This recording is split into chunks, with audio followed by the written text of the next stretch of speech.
Hello नमस्कार, welcome back to Gargi news India. मैं आस्था शर्मा। तो आइए आज की कुछ बड़ी खबरों पे नजर डालते हैं। प्रधानमंत्री नरेंद्र मोदी ने इथियोपिया की संसद को संबोधित करते हुए भारत और इथियोपिया को क्षेत्रीय शांति, सुरक्षा और कनेक्टिविटी के लिए स्वाभाविक साझेदार बताया। उन्होंने कहा कि दोनों देशों के ऐतिहासिक संबंध, साझा लोकतांत्रिक मूल्य और विकास का विजन उन्हें अफ्रीका और हिंद महासागर क्षेत्र में स्थिरता के लिए एक दूसरे की और करीब लाते हैं। नेशनल हेराल्ड मामले में राहत मिलने के बाद कांग्रेस ने प्रधानमंत्री नरेंद्र मोदी और गृह मंत्री अमित शाह से इस्तीफे की मांग की है। पार्टी का आरोप है कि इस मामले में केंद्रीय एजेंसियों का दुरुपयोग कर कांग्रेस नेतृत्व को निशाना बनाया गया। पूर्व केंद्रीय मंत्री और महाराष्ट्र के पूर्व मुख्यमंत्री पृथ्वीराज चौहान ने ऑपरेशन सिंदूर पर दिए अपने बयान को लेकर माफी मांगने से इनकार कर दिया है। उन्होंने कहा कि उनके बयान को तोड़ मरोड़ कर पेश किया जा रहा है और उनके शब्दों का गलत अर्थ निकाला जा रहा है। प्रवर्तन निदेशालय ने मणिपुर स्टेट काउंसिल से जुड़े एक मामले में 5 ठिकानों पर छापेमारी की है। यह कार्रवाई उन व्यक्तियों से संबंधित है जो खुद को तथाकथित मुख्यमंत्री और रक्षा मंत्री बताते हैं। उच्च शिक्षा से जुड़े विधेयक पर सरकार के अधिकारियों ने स्पष्ट किया है कि नियामक और फंडिंग को अलग करने का फैसला एक सोचा समझा निर्णय है। अधिकारियों के मुताबिक यह कदम राष्ट्रीय शिक्षा नीति 2020 की उस सिफारिश के अनुरूप है जिसमें हितों के टकराव को कम करने पर जोर दिया गया है।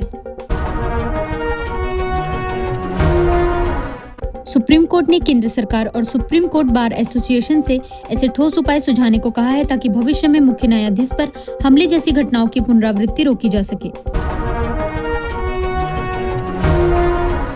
संसद के शीतकालीन सत्र के 13वें दिन लोकसभा में परमाणु ऊर्जा से जुड़े शांति विधेयक पर चर्चा की जा रही है। सरकार की ओर से विधेयक के प्रावधानों पर सदन को जानकारी दी जा रही है, जबकि विपक्ष ने इस पर सवाल और सुझाव रखे। विदेश मंत्री एस जयशंकर ने इजराइल के प्रधानमंत्री बेंजामिन नेतन्याहू के साथ द्विपक्षीय संबंधों को और मजबूत करने को लेकर विस्तृत बातचीत की। बैठक में रक्षा, सुरक्षा, प्रौद्योगिकी, व्यापार और रणनीतिक सहयोग जैसे अहम क्षेत्रों पर चर्चा हुई। दिल्ली के इंदिरा गांधी अंतर्राष्ट्रीय हवाई अड्डे पर कम दृश्यता के कारण 10 उड़ानें रद्द कर दी गई। लगातार घने कोहरे, खराब मौसम और वायु प्रदूषण की वजह से उड़ान संचालन प्रभावित हुआ। एयरपोर्ट अधिकारियों के अनुसार दृश्यता बेहद कम होने से न केवल दिल्ली बल्कि उत्तर भारत के कई इलाकों में भी हवाई सेवाओं पर असर पड़ा है।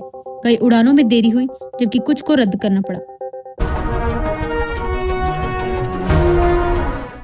कर्नाटक के दक्षिण कन्नड़ जिले में हाथी टास्क फोर्स एक सप्ताह के भीतर कार्यशील हो जाएगी।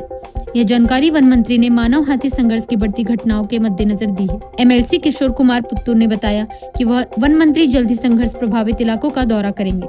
इस दौरान वे जनप्रतिनिधियों के साथ मिलकर स्थानीय किसानों से चर्चा करेंगे जो हाथियों की आवाजाही और फसलों के नुकसान से प्रभावित हुए हैं।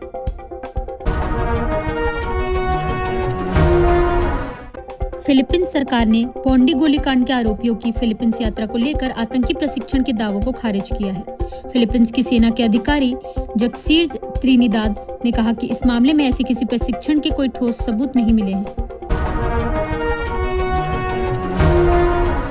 कांग्रेस नेता और महाराष्ट्र के पूर्व मुख्यमंत्री पृथ्वीराज चौहान ने भविष्य के युद्धों को लेकर बड़ा बयान दिया है।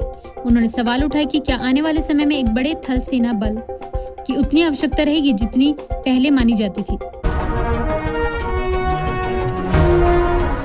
फीफा ने टिकट कीमतों को लेकर हुई आलोचना के बाद फुटबॉल वर्ल्ड कप के लिए $60 में टिकट उपलब्ध कराने की घोषणा की है। फीफा ने अपने बयान में कहा कि उसने सीमित संख्या में सपोर्टर एंटी टियर टिकट पेश किए हैं। अमेरिका के राष्ट्रपति डोनाल्ड ट्रंप ने वेनेजुएला पर दबाव बढ़ाते हुए एक बड़ा आदेश दिया है।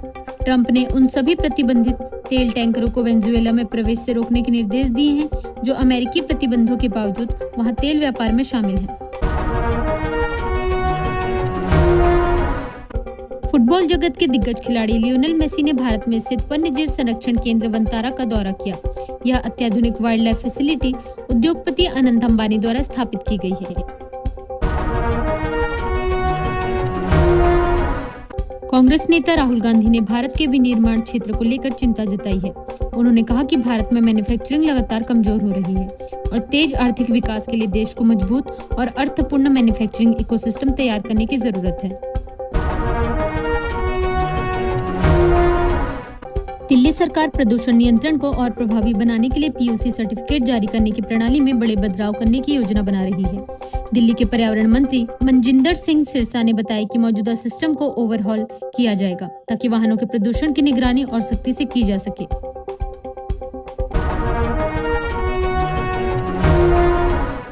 कांग्रेस नेता राहुल गांधी ने मोदी सरकार पर देश की अर्थव्यवस्था को लेकर गंभीर आरोप लगाए हैं। उन्होंने कहा कि मौजूदा सरकार देश में मोनोपोली और डुओपोली को बढ़ावा दे रही है, जो भारत के लिए एक अभिशाप है। भारत सरकार ने बांग्लादेश में भारत विरोधी गतिविधियों को लेकर सख्त रुख अपनाया है। विदेश मंत्रालय यानी मिनिस्ट्री ऑफ एक्सटर्नल अफेयर्स ने एक कट्टरपंथी संगठन द्वारा ढाका स्थित भारतीय उच्चायोग की ओर मार्च के आह्वान के बाद बांग्लादेश के दूत को तलब किया है।